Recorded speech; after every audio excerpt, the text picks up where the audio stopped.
جی السلام علیکم، کیا حال ہے؟ آپ سب لوگ خیریت سے ہیں؟ لاہور ہائی کورٹ کے ایک فیصلے کی ایک لائن نے پی ٹی آئی کے تمام لوگوں کو پریشان کر دیا ہے، اور اس لائن میں یہ ڈکلیئر کیا گیا ہے کہ عمران خان صاحب کو یا 14 سال قید ہو سکتی ہے یا سزائے موت ہو سکتی ہے۔ یہ جو سزائے موت کا لفظ ہے، اس نے پوری پارٹی کو ہلا کے رکھ دیا ہے۔ کیا ایسی کوئی سازش ہو رہی ہے یا نہیں ہو رہی، یہ ہم آپ کو آج کے ویلاگ میں بتائیں گے۔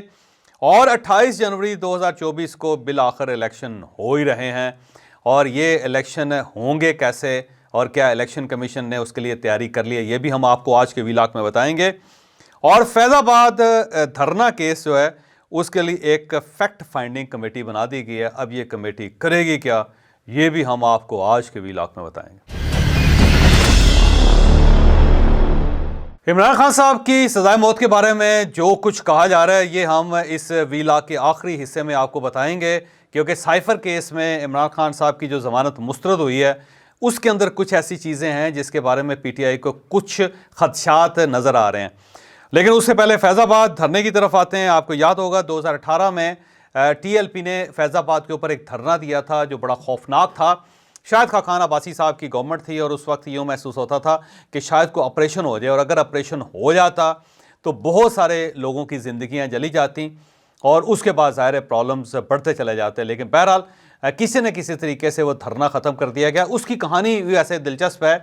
کہ کچھ لوگ یہ کہتے ہیں کہ شاہد خاقان عباسی صاحب نے جنرل باجوہ صاحب کو بلوایا تھا، اور اس کے بعد D G I S I کو بلوایا تھا، اور دونوں سے یہ کہا تھا کہ ہمارے پاس کوئی ایسا میکانزم نہیں ہے کہ ہم اس دھرنے کو ختم کر سکیں، تو آپ سٹیٹ ہیں، آپ ہی کو یہ کام کرنا پڑے گا۔ اور اس کے بعد پھر جنرل فیض حمید صاحب کو یہ ذمہ داری دی گئی تھی کہ وہ ان لوگوں کو مینج کر کے ان کو یہاں سے اٹھائیں، اور اس وقت پھر ایک ایگریمنٹ ہوا تھا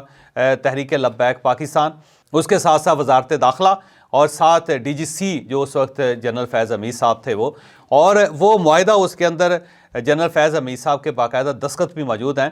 بلکہ احسن اقبال صاحب کا یہ کہنا ہے کہ میں نے اور وزیر اعظم نے یہ فیصلہ کیا تھا کہ اس میں جنرل فیض حمید صاحب کے دستخط نہیں ہونے چاہیے، کیونکہ وہ سرکاری ملازم ہے، اور کسی سرکاری ملازم کا اس طرح معاہدہ کرنا ٹھیک نہیں ہے۔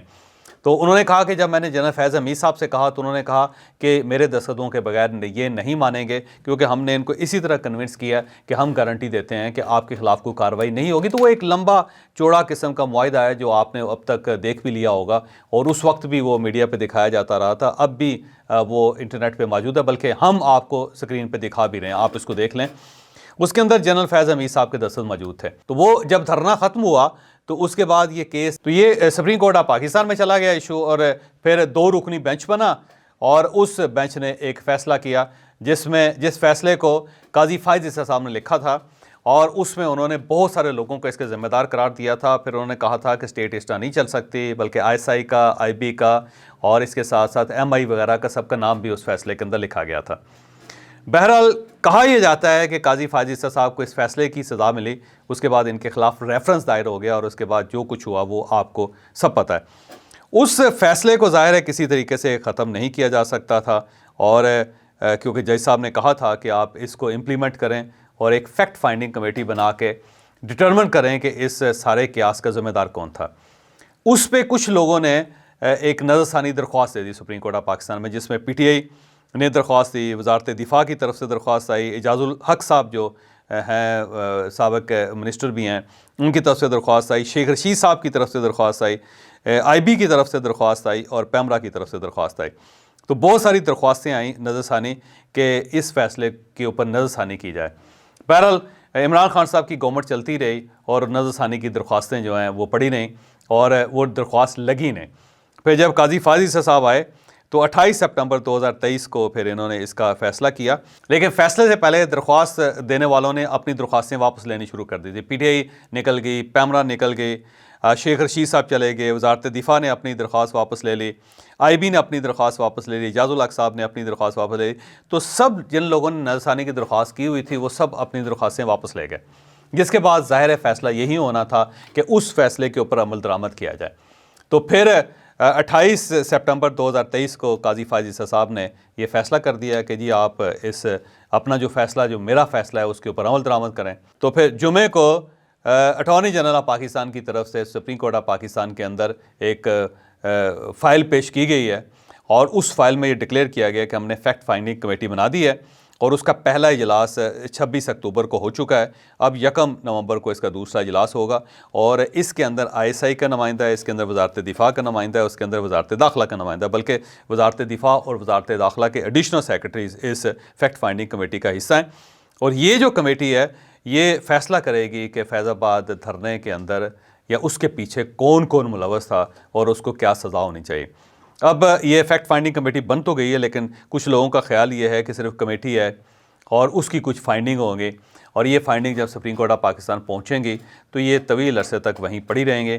سزا کسی کو نہیں ہوگی. کیونکہ اگر یہ کیس کھل جاتا ہے تو اس میں جنرل فیض حمید صاحب کو عدالت میں پیش ہونا پڑے گا, اور یہ پہلا واقعہ ہوگا کہ کسی DGI کو عدالت کے اندر پیش ہو کے اپنے ایسے ایک فیصلے کو ڈیفینڈ کرنا پڑے گا جو اینٹی اسٹیٹ سمجھا جا رہا ہے سر دست. تو میرا نہیں خیال کہ جنرل فیض حمید صاحب کو عدالت بلایا جائے گا یا پھر ان کو اتنے مشکل وقت سے گزارا جائے گا, اور اگر یہ گزر گئے اور اگر یہ ہو گیا تو پھر واقعی پاکستان کے اندر بہت بڑی تبدیلی آ جائے گی. تو اس کے بارے میں سر دست کچھ نہیں کہا جا سکتا. ہو سکتا ہے یہ رپورٹ آئے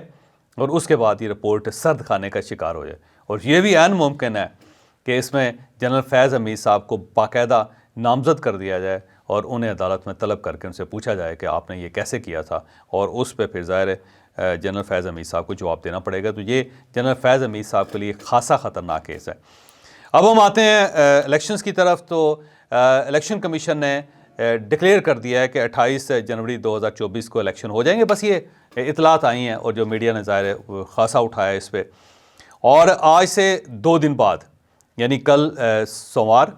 یا پھر منگل کو سپریم کورٹ آف پاکستان میں الیکشن کمیشن لکھ کے دے رہی ہے کہ ہم 28 جنوری 2024 کو الیکشن کروانا چاہتے ہیں. باقاعدہ تاریخ وہ دے دیں گے, اور اگر یہ تاریخ نہیں دیتے تو پھر سپریم کورٹ آف پاکستان پابند کرے گی الیکشن کمیشن کو کہ آپ فلاں تاریخ کو الیکشن کروائیں. اور یہ بھی کہا جاتا ہے, خبر ہے اڑتی اڑتی,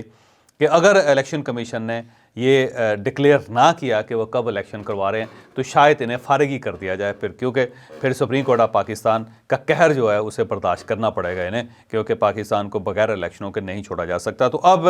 جو الیکشن کمیشن ہے ان کے پاس کچھ زیادہ آپشن نہیں ہے, ان کے پاس یہی آپشن ہے کہ وہ تاریخ دیں, اور الیکشن کمیشن کے جو اندرونی اس کی اطلاعات ہیں اس کے مطابق 28 جنوری 2024 کی تاریخ آلموسٹ فائنل ہو گئی ہے,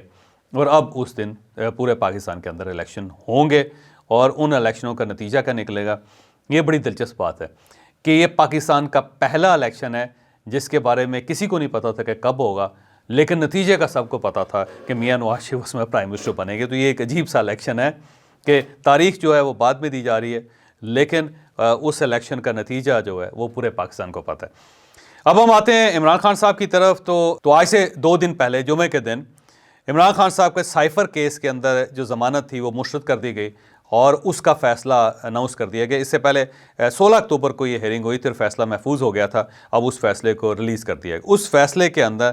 جو اسپیشل پروسیکیوٹر ہے راجہ رضوان عباسی, انہوں نے یہ کہا کہ یہ جو کیس ہے اس میں عمران خان صاحب کی امیونٹی نہیں بنتی, کیونکہ عمران خان صاحب نے اپنے حلف کی خلاف ورزی کی ہے, اور بلکہ ان کا یہ کہنا تھا کہ اس کیس کے اندر انہیں 14 سال قید بھی ہو سکتی ہے اور سزائے موت بھی ہو سکتی ہے. بڑی تفصیل کے ساتھ انہوں نے لکھا. اب یہ کیونکہ اس کیس میں FIA نے چلان پیش کیا تھا اور یہ FIA کا کیس ہے, تو FIA نے ڈکلیئر کیا کہ سائفر ابھی تک عمران خان صاحب کے پاس ہے, جو کاپی ان کو دی گئی تھی وہ مسنگ ہے, اور انہوں نے کاپی واپس نہیں کی, اور اس پہ یہ مکمل طور پہ ذمہ دار ہے اور انہیں کسی قسم کی امیونٹی نہیں دی جا سکتی. تو اب FIA ان کے خلاف ہے, اور اسپیشل پروسیکیوٹر جو ظاہر ہے FIA کی طرف سے ہیں, انہوں نے ڈکلیئر کر دیا کہ 14 سال ان کو قید ہو سکتی ہے, سزائے موت ہو سکتی ہے. اور اس کے ساتھ ساتھ جو مسلسل ان کے خلاف 27 گواہ ہیں وہ روز گواہیاں دیتے چلے جا رہے ہیں. بڑے بڑے لوگ اس کے اندر شامل ہیں. اس میں اسد مجید صاحب نے گواہی دے دی, اور اس میں سہیل محمود صاحب نے ان کے خلاف گواہی دے دی. سہیل محمود صاحب اس وقت وزارت خارجہ کے سیکرٹری تھے. اسد مجید صاحب ظاہر اس وقت سفیر تھے امریکہ کے اندر. وہ پھر سہیل محمود صاحب کی گواہی آ گئی, اور اعظم خان صاحب جو پرنسپل سیکرٹری تھے ان کی گواہی بھی آ گئی. 27 گواہ سرکاری ہیں, اور ان گواہوں کے بعد یقیناً عمران خان صاحب کے لیے مشکل ہو جائے گی. تو جب یہ لائن پڑی گئی کہ 14 سال قید یا سزائے موت, تو جو عمران خان صاحب کے ورکرز ہیں یا ان کی جو پارٹی کے لوگ ہیں ان سب نے ایک دوسرے کی طرف دیکھنا شروع کر دیا, اور انہوں نے یہ کہنا شروع کر دیا کہ کہیں ہمارے لیڈر کے ساتھ بھٹو جیسا سلوک نہ ہو جائے، یا پھر میاں نواز شریف کی طرح جس طرح میاں نواز شریف کو 1999 میں ہائی جیکنگ کے کیس کے اندر عمر قید کی سزا دے دی گئی تھی، کہیں ان کو عمر قید کی سزا نہ دے دی جائے۔